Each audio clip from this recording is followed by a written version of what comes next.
వేడి వేడి tea ready.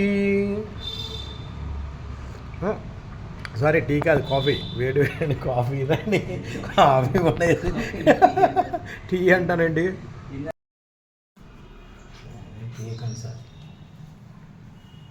Bachelor room అనేది ఇలా ఉంటుంది.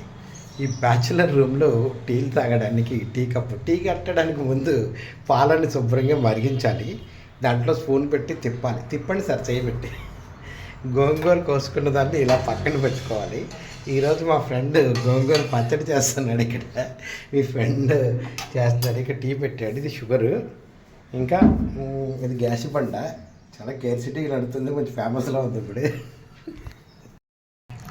పాలను శుభ్రంగా మరిగించిన తర్వాత ఒకటి షుగర్లెస్ అండి.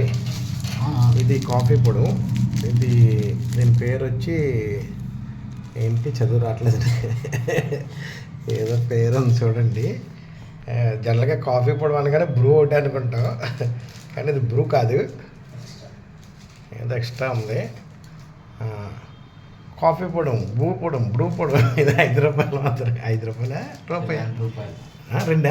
2 రూపాయలు. దీని కాస్ట్ వచ్చి ఇదే వాడండి. కాఫీ చాలా బాగుంటుంది. ఇదేంటి ఎక్స్ట్రా స్ట్రాంగ్ అంట. ఎక్స్ట్రా స్ట్రాంగ్, దాని పేరే ఎక్స్ట్రా స్ట్రాంగ్. 2 రూపీస్ మాత్రమే.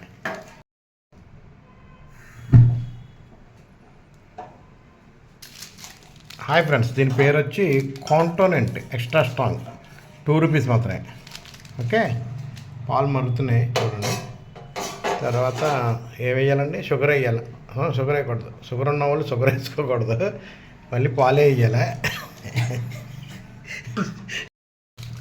కాంటోనెంట్ ఎక్స్ట్రా స్ట్రాంగ్ కాఫీ పొడి ప్యాకెట్ ఒక కప్లో వేసుకున్న తర్వాత పాలు ఈ లోపల మరగడం మొదలైనవి. చూసారా, పొంగు వస్తూ ఉంది. కలర్ కాఫీ కలర్ వచ్చిందే. కలర్ ఒకటైనా టేస్ట్ కూడా కాఫీ కలర్ అయినా వస్తుందా? దాన్ని శుభ్రంగా వడపోసుకోవాలి. అంతే, గుమ్మగుమ్మలాడే కాఫీ రెడీ. వేడి వేడి టీ రెడీ. సారీ, టీ కాదు, కాఫీ. వేడి వేడి కాఫీ రెడీ. కాఫీ ఉండేసి టీ అంటానండి.